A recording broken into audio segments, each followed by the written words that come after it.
So now we're going to have a look at how to correct a hip joint. So the hip joint is ball and socket joint, and it's not out here, which everybody thinks it is. It's right the way inside the groin. So if you look at Nathaniel here, this is where the outer part of his hips would be, but you can see the actual ball and socket joint where you can feel it is right the way in there, and it's really quite close to the centre of his body there. So when you're looking for the hip, you really are looking sort of down and in a bit, sort of middle of the thigh, really.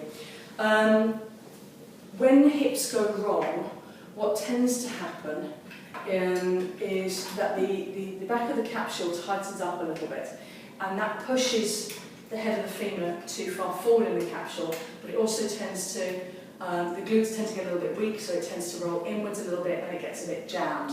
So what we're trying to do with the hip correction is to bring the ball back into the middle of the socket so that it can move freely, rather than jamming onto the outskirts of the socket, which causes, labral tears and arthritis and things like that we're really trying to avoid here. And pain, most importantly, we're trying to avoid pain, and we do that by stopping the head of the femur from bashing against the edge and trying to bring it back into the centre of the socket. Now, to do that, because the hip tends to be jammed, it tends to be stuck into the socket, what we need to do is to create space in there. Now, we obviously can't pull Nathaniel's or Abby's leg down because the floor's in the way and we'll be just squashing into the floor. So what we need to do to create space in the hip is to lift up the socket, and we do that using the useful handle of the ischium bone, the ischial tuberosity down here. So we lift up the ischium and then slide the ball back into the centre of the socket. So I'm going to put Nathaniel away and then just show you that on Abby. Nathaniel, stay, good boy. That's it. Right, Abby. Please, could you take centre stage? Thank you very much, my darling. Okay, so what I'm going to do is come down here, so I'm at hip height. I'm going to find Abby's hips. So just actually, could you face front for a second, nurse? Just so I can show you exactly where the hip is. Because the hip is not here, as I said. If I follow down the line of the inguinal ligament, which starts here and goes down to Abby's pubis, what I'll find is that I'll just drop below it here. And if you just go down into a slight squat for my abs, lovely, and back up. That's great. So I can feel that is Abby's head of femur, and it's right the way in there, so it's probably not where most people expect the hip to be.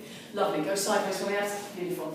Okay, so to correct Abby's head of femur, I'm keeping my fingers on the head of femur there, and then I'm going to find her ischium, which is tucked under here at the back, and you'll just find that there's a bone that just sits there underneath the buttock, and that's her sit bone, it's her ischium, but it's part of the pelvis which follows the socket of the hip.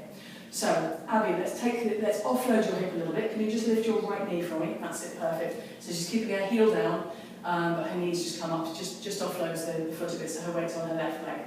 I'm then just going to lift your ischium very slightly. You can feel it offloading there. Lovely. And then I'm just going to, as you bring your heel down, I'm going to bring the head of femur back into the middle of the socket there. And if I just give that a slight wiggle, what I can feel is that it's just a bit looser, a bit more relaxed than it was before when Abby was just standing there. So I just let go of that, Abby. Can you feel that your hip just sort of comes together a little bit more and just drops a wee bit, okay? So we're going to do that correction again, so heel up. Lovely. I'm going to lift the ischium, just very, very slightly. It's a neuromuscular thing, so it's just about giving a bit of input. And then, as you bring the heel down, I'm just going to slide your hip back, down and out. So we're just getting it really nicely into the centre of the socket, and I can feel it's there because I've got a bit more wiggle or neutral zone glide if we're being terribly professional about that. And then what I do with that is, if say Abby's having problems with her squat, which as a practically perfect yoga teacher she's not having problems with her squat, but if she were, the way I would use that is, Abby, can you go down to a squat for me? And I'm just correcting and guiding her hip down into that squat and then back up again. And I'm just following her all the way and keeping the ball in the socket really nicely centred all the way through her squat. But that is how you correct a hip joint.